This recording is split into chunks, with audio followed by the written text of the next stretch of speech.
So I show people that and I say, pandemics get brought back to animals and how we've abused and how we have not treated animals properly. And so that's where these pandemics and these viruses are stemming from. So why would we want to put that at risk? And Dr. Milton Mills, the other day, I was watching a video by him and he brought up such an excellent point, is that our bodies as humans, we can't digest rotting meat, right?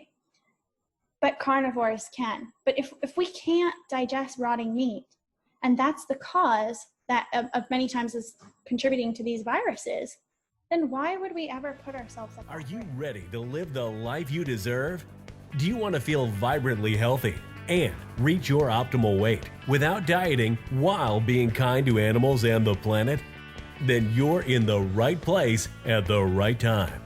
Welcome to Plant-Based Eating for Health with your host, certified plant-based nutritionist, Kathleen Gage. Well, I'm thrilled today to have my guest, CeCe Heart. And CeCe is an inspiration activator, also known as inspiration sorcerer, which we're going to find out more about that. She conjures up a wide range of modalities to lift spirits and activate your body, mind, and spirit, including delicious plant-based meals, organic food, magic, let food be thy medicine. She shares her personal experience through raw, unfiltered stories. As a writer, she's a wild storyteller, and we're going to find out today. And she writes about everything in her life, from travel to inspirational self-help blogs.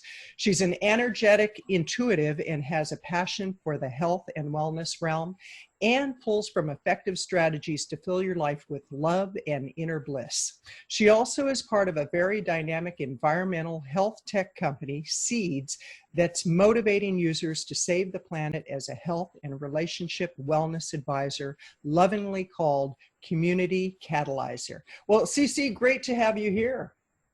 Oh, thank you so much for having me. I'm so excited.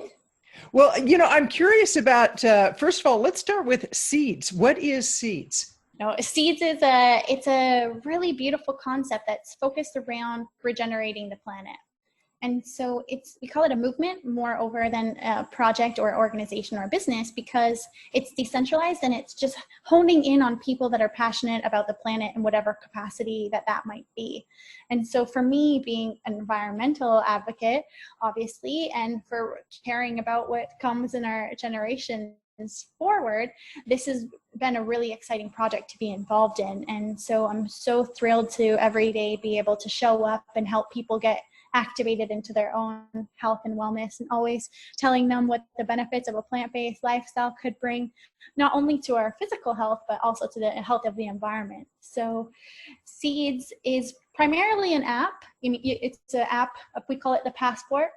I like to think of it as this gateway to a new opportunity to change a lot of things about how our system interacts. And so we support regenerative businesses, especially one of the big parts of my role that is really close to my heart is supporting vegan, plant-based businesses that are, whatever that might be, services, products, whatever, and giving them a leg up, because in our current society, there's all the subsidies of the taxes going to all the bad guys, right? So this is the other side of the coin. And it's so interesting because right now we're still in the middle of the pandemic and we have no idea when there's an end in sight. And in reality, this is our life. This is the way life is, and we either accept it or we fight it. And what I find so interesting is in the US, now you're in Bali, and in the US, we had a lot of factory farms shutting down, and our administrator, our president, decided that because we needed protein, that he was going to mandate that they open back up, which is really sad on so many levels. And what I've noticed is there's two levels of consciousness that are really coming to surface. There's the one where people were like caged animals, and as soon as the first stage opened up, people went and partied, and they were not social distancing, they were not wearing masks, they were basically just saying, well, the heck with what happened, I'm just going to live my life the way that I'm going to live it. Then there's the other level of consciousness, people like myself and yourself, who were really concerned about the environment, were concerned about the animals and the way people eat. What do you say to those people who are refusing to recognize that something really dramatic is going on, and really a plant-based lifestyle can be the greatest impact on the environment and their health? How do you address that with people? I love sending those people to Michael Clapper because he comes at it from the direct perspective of how diseases are affected by our food choices, right? This is what he's been studying his entire career, you know. And so I love showing people how I believe he's in his 70s and he's thriving on this plant-based diet. And so I show people that and I say, you know, pandemics get brought back to animals and how we've abused and how we have not treated animals properly. And so that's where these pandemics and these viruses are stemming from. So why would we want to put that at risk? And, you know, Dr. Milton Mills, the other day, I was watching a video by him and he brought up such an excellent point, is that our bodies as humans, we can't digest rotting meat, right? But carnivores can. But if we can't digest rotting meat, and that's the cause that of many times is contributing to these viruses, then why would we ever put ourselves at that risk? And so that's kind of my route. So, CeCe, I'm curious, even though people like you have studied this, you know a lot about plant-based eating, it seems that the general public doesn't realize what they're putting into their body, that they're putting rotting flesh into their body. And what always amazes me is when people might ask questions and then you start telling them about factory farming, they're going, oh, I don't want to hear it because if I do, I won't want to eat meat. And it's like, well, that's the whole idea, is that you really understand what you're putting into your body. So what can you personally say to somebody who is really contaminating their body and they're resistant to any kind of change? Well, that's really hard. And I do sympathize with that because I remember specifically being in that mindset. But our empathy center is damaged when our gut lining is damaged. So our prefrontal cortex can't communicate in its normal capacity. So we are physically unable to see the consequence of our actions in the future because of that lack of empathy for ourselves. So I tell people that. I say, you're not seeing your consequence later because your body is in this physical fight with the food that you've put inside of it. So, CeCe, first of all, how can people get in touch with you? I'm talking with CeCe Heart, and she's got some phenomenal information on plant-based eating, and I want to make sure that people can get in touch with you. Oh, that's so sweet. Thank you. So I have a website that's probably the best place to go. It's CeCe, which is CeCe Heart.com. And from there, it's connected to all of my socials. Instagram, it's Inspiration Sorceress. That's where you can find a lot of pictures of delicious food and try to drop some knowledge about that food too, because I really believe that every ingredient that we put in our bodies is like medicine. So if we pay attention to that, we can truly change how we're interacting with the world. Absolutely, which, you know, really leads into my next question. You're an intuitive, and I know since I went plant-based nearly 2 years ago that I've been on a spiritual journey for well over 40 years. I mean, I ended up in Israel at one point on the West Bank and spent some real quiet time with getting to know myself. I went to Mexico for a period of time, and I actually meditated on top of pyramids. You know, so I've been on a spiritual journey for many, many years, and I have to say that my opportunity to really connect with source opened up quite a bit after going plant-based, because I realized that there's a direct connection to everything we do put in our body. When did you first discover that you are an intuitive, and has it been enhanced as a result of going plant-based? I love that that's opened up for you as well. And you'll see that time and time again with people going plant-based and getting connected to natural food sources. But for me as a child, I had these ability, but I didn't have any reasoning to cultivate them. And I think so many of us have that when we're in touch with nature before we start to ingest, you know, dead and tortured energy, before that becomes what we're putting into our own energetic system. we do have so much more capacity. I remember being young and my mom would ask me what I was doing with animals, and I was communicating with them.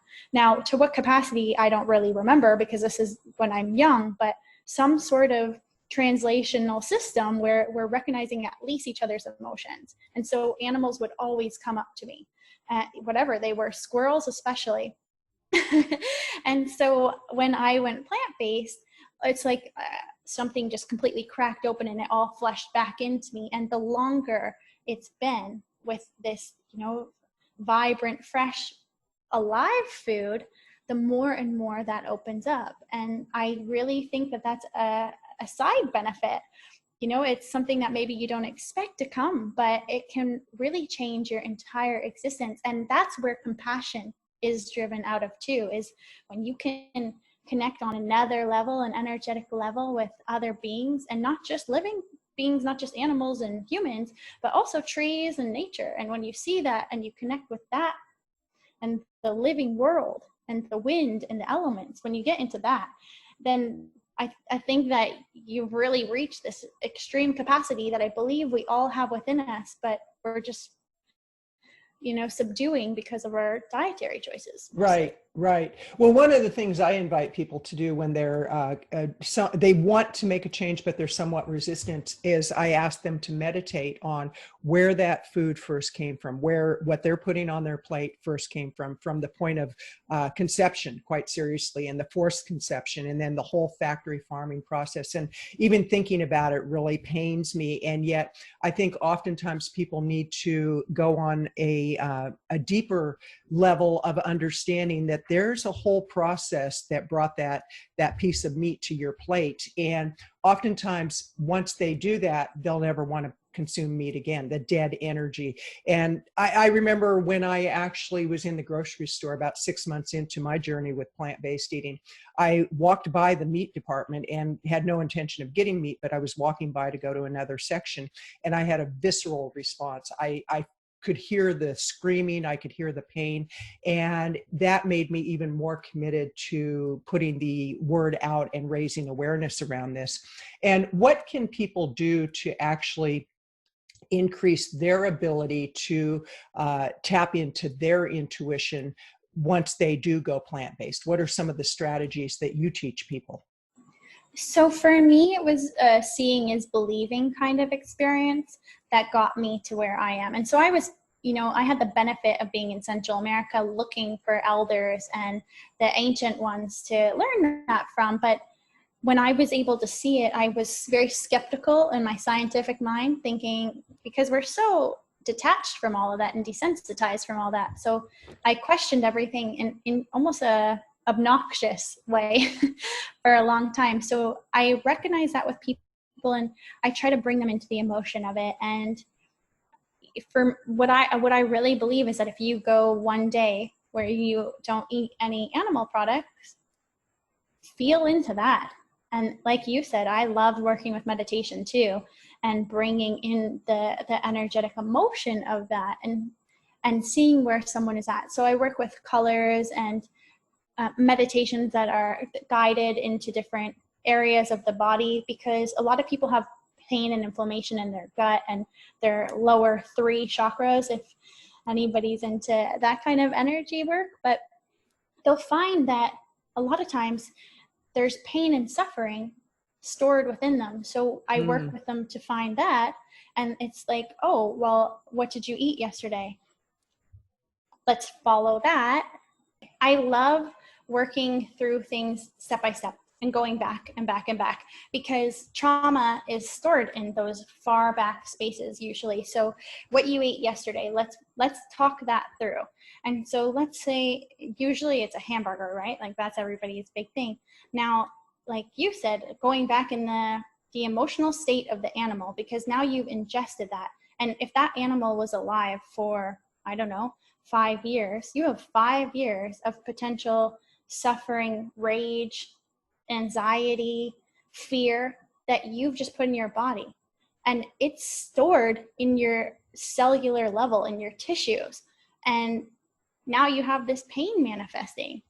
And a lot of it is that energetic appropriation in the body. Of course, there's, real inflammation from the food side of things too. But I think the energetic side gets overlooked a lot. So I really love going on that exploratory journey with people to find out how choices they've made are lingering in their system in that way. Wonderful. Well, and it's so interesting because if we look at the state of the world today, the world is really a mess. I mean, there's no doubt about it. And yet what we focus on tends to amplify. Like yesterday, I worked in my garden all day. This morning, I meditated. I read a book. I'm in it for the third time, called The Super Beings by John Randolph. I can't think of his full name, but I'll put the link below.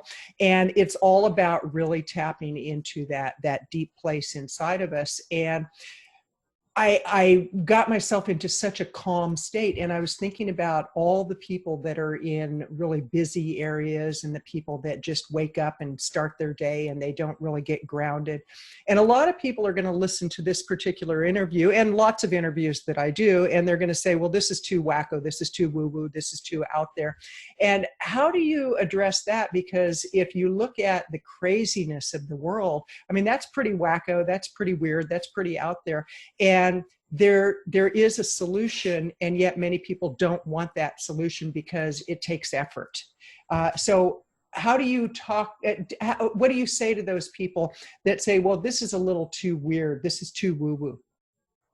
I say, I know. I know. I think so too. I used to think so. I still think so. It's crazy to me that our system shows us that this is the crazy.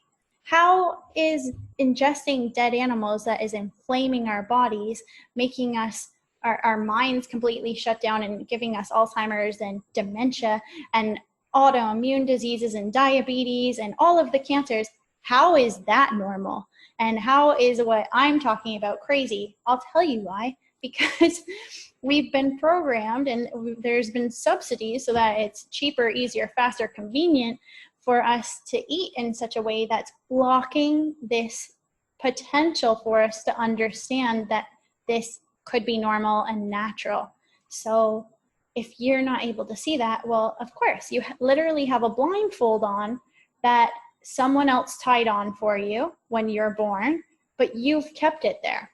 So yes, it was something you were born into. This is the system, this is the culture, this is the norm, but you've chosen to keep that blindfold on. So you have the choice to remove it if you want. And you don't have to. It's totally up to you. Maybe you want to live with your blindfold on. Sometimes I wish I had my blindfold on because it's hard to be with the blindfold off. Right?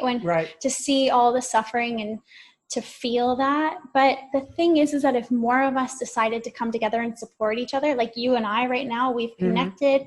If we come together and we say, okay, we have our blindfolds off, we'll be here for each other, we'll support each other in however we can, then that movement moves forward. And so that's what I like to tell people is that when you get your blindfold off, might be shocking, might be jarring, might be hard at first, but you have a community that's growing, first of all, that's really, I think, supportive and inclusive in nature. I think the vegan plant-based movement is trying to help each other in many ways. So yesterday, as I was working in my garden, I was literally digging in the dirt, and I was listening to Rich Roll because he happens to be one of my favorite people in the plant-based movement. And he was talking about how he went in degrees, that he didn't just, and when I say degrees, he's actually a recovering alcoholic. So he said it was very black and white to give up the meat. That he could wrap his hands around. But what he didn't realize were the veils being lifted into the compassion for animals, the compassion for the environment, things of that nature. And that's what I found for myself, because I actually started plant-based eating as a result of inflammation. I was 64 at the time, and I had severe inflammation in my right hand. As a writer, that was really impeding my process of writing. And it was so interesting because I never really wanted to identify as a vegan because vegans are crazy people. And now I identify as a vegan. It's like I bought a brand new couch the other day, and I said to the guy, is this leather? And he said, oh no, it's a certain kind of fiber. I said, okay, great, because I'm vegan. And it's like now my awareness goes into other areas of my life that I never really looked at. And I think that's really what you're saying about the consciousness, is that we get the veils lifted and we go in degrees. Like it might first start with one reason why we decide to go plant-based, whether it be for the animals, whether it be for the environment, whether it be for our health.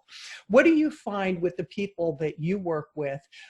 What's their number one reason that they usually start a plant-based diet? And it's popular now, I would say. It's fine. I mean, a lot of people are just very interested in it. You know, they're seeing these beautiful meals on Instagram, and so a lot of celebrities are talking about it, and right. So they are curious. So that's, you know, the kind of people that are coming to me. There's also people that are interested in gaining better health. A lot of people are worried about weight gain, and so they feel that maybe this will help them. It's becoming more and more trendy, and you know, that's just how it is. And there's controversy about that, whether that's a good thing or a bad thing, but I think it's great, whatever. If it's in the public eye, then whatever reason people have to try it, I think that's great, because then you're going to see the benefits. So if you try because Beyonce is vegan now, good, because then your veils will start to come off, and then you'll be able to see the next thing, and then the next thing, and then we're having a more compassionate, healthy, loving world. And that, to me, is the most important thing. You might have someone that started because they saw all these vegan people pronouncing that vegan is the way, and then this beautiful thing happens where their skin clears up, or maybe their arthritis goes away, or maybe they're able to run a mile faster, you know, and then whatever happens for them, these benefits pop up, and then they're like, oh, interesting, what other benefits can I have? And that's so fun to me, is when they come to me with the one benefit and they're asking about what other benefits can they expect. Absolutely, absolutely. And I'm talking with CeCe Heart, and CeCe is a plant-based educator. She raises awareness around it. She's with Seeds, and she's got some phenomenal insights on what it means to be plant-based. And you know, when I saw Joaquin Phoenix give his acceptance speech at the Academy Awards, it's like, oh, thank you, because that one speech had more impact than anything. It created a lot of controversy, but like myself, when you talked about your running speed can increase, I turned 66 just a few weeks ago, and since that time, every day I'm running 3 to 5 miles, and it didn't just happen on my 66th birthday. I've been running for a while, but what I did notice is my speed increased, my recovery time incredible. I dropped, when I first went plant-based, I was starting to put on the weight again, and I've struggled with my weight all my life. I dropped 35 pounds without dieting, because I didn't do it for a diet. I had accepted as a middle-aged woman that was just the way it was supposed to be. And what I realized was I've been lied to all my life. That's not the way that it needs to be. That you can be vibrant, you can be healthy, you can be youthful, you can, like you said, your skin glows. There's so many benefits. And if you were to give people one insight or one tip on how to go plant-based, what would be the first thing that people could do that would really help them to understand that plant-based eating is it's obviously a much better choice than eating dead energy?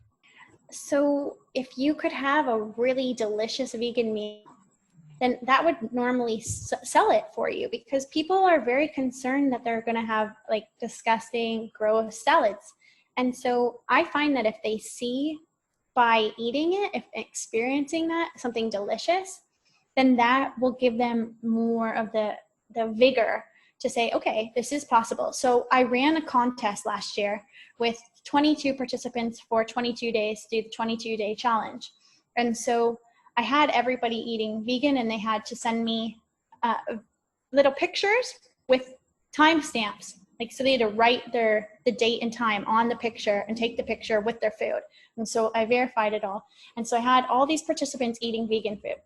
And they were, the messages coming through for me were just made my life, because it was like, oh, I had this amazing vegan coleslaw and I didn't know you could have that vegan, or I had this amazing vegan tofu burger or whatever. And they were so mesmerized and so excited by the opportunity that it was no longer a problem for them anymore. And so I think that starting with food, and so that's why you see me advocating in the food space a lot with the recipes and stuff, is that was a huge factor for me. I was afraid I was going to be hungry, and I love food so much, as you could probably tell on my Instagram and stuff. I just love food. So that's my aim. That's my angle. And that's, kind of where I excel at. And this beautiful gift that, going back to the beginning of this, is that it came through for me as a result of this. Before I was vegan, I really didn't cook. You just mentioned that before you went vegan, you didn't cook. I was the same way. And for most of my adult life, I just wouldn't cook.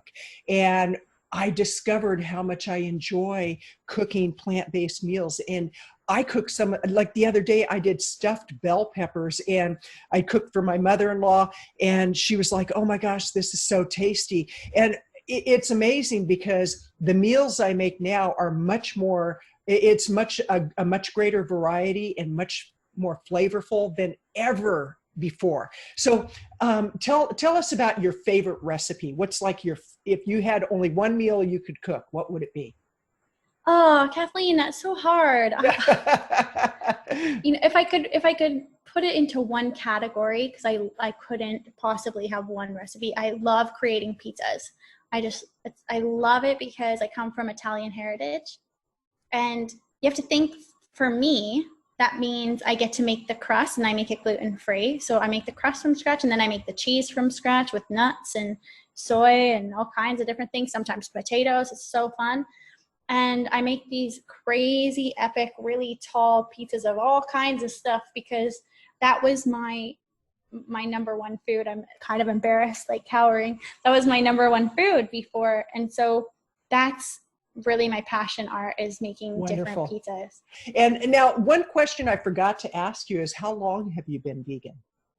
So I was thinking about this, because when we spoke before, I thought I was about 6 years, but there was a time where I feel so sad, but I got converted off by my naturopath. And I think this is important to say. I really feel that this is important for someone out there to hear, is that I was vegan, and I went to my naturopath because I had problems pre-existing from before. And so I had just, been experimenting with my diet, and my naturopath told me I needed to eat meat because I was B12 deficient. Okay. Now I say that because he did my testing. So he did my testing, and he decided I was B12 deficient, and therefore his solution was to eat meat. And so at that time, I wasn't anywhere near on this journey. So I thought, okay, I'll get ethically sourced organic meat from time to time. And I put it back in my diet, and I got so sick.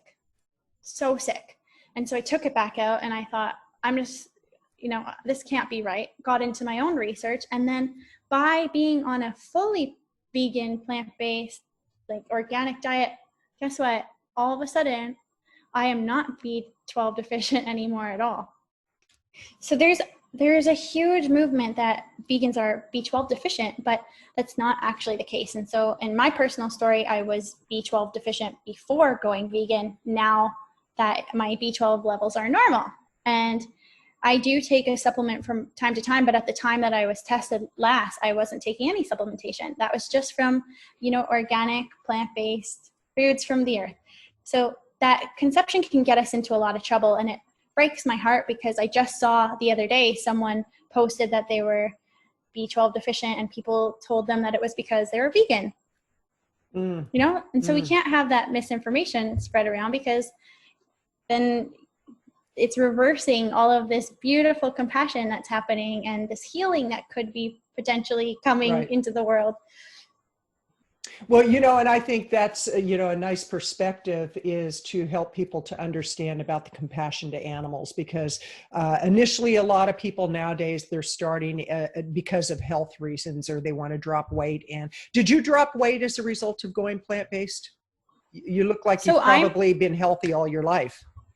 I was just going to say, I've always been really small. And so that was actually, my concern was the reverse of most people. I was okay. concerned that I was too small. So I ate more meat thinking it was protein to gain muscle. I'm again talking with CeCe Heart, and she's an intuitive plant-based educator. She raises awareness around it. She's a lifestylist. And one of the things that we have talked about before we've had this conversation and during this conversation is the power of meditation. And we haven't even really talked about the power of prayer. And I would be very open, and I'm sure my community would love to hear a prayer for those people that have not really found the power of what this way of life can do. And so could you say a short prayer for those people who want to find it for health reasons, compassion to the animal and the environment? I'd love to have a prayer. All right, let's do it then. Okay, so I love to start breathing, deeply breathe into our belly. I like to feel it all the way into my belly button and taking it in and following it all the way down. And if you can feel it come back up your spine, focus on your spine when it comes back up, and then take it back down with you on the front, back down to belly button, and just be with that breath for a moment. I like to bring awareness to the breath because we're so disconnected with our breath, which is our life source. And connecting back to it leads us into this compassionate realm, this connected realm that we're often fallen out of. So if you'd like to just close your eyes, you can, if that feels good to you. If not, you can keep your eyes open, just whatever feels natural and intuitive and comfortable for you. And so together, let's take this space and time in our minds to give love, to give hope, and to give compassion to all of the living beings out there that need it the most. Those that are suffering, those that are in cruel settings, those that have been abused, those that have lives taken from them, children taken from them. And let's give compassion to them because so often, so many of us close our mind off to that. We shut that door. We don't let it in because it hurts us. And it hurts us because it's invoking our empathy. And that empathy is a response to wanting something different. And so engaging that empathy now and letting that door open for a moment. And if you can see any animal that you identify with, that you want to give love to, picture that animal and see the color of their hairs and look at the texture of their skin and the glistening of their eyes as they look into yours. And be with them in that moment and sending them love. And if we can remember to do this, to send love outwards to all of those beings that are lacking our attention, a shift will happen in the energy of the world. And more of us will wake up and we will open our doors and we'll open our hearts with those doors and change will occur.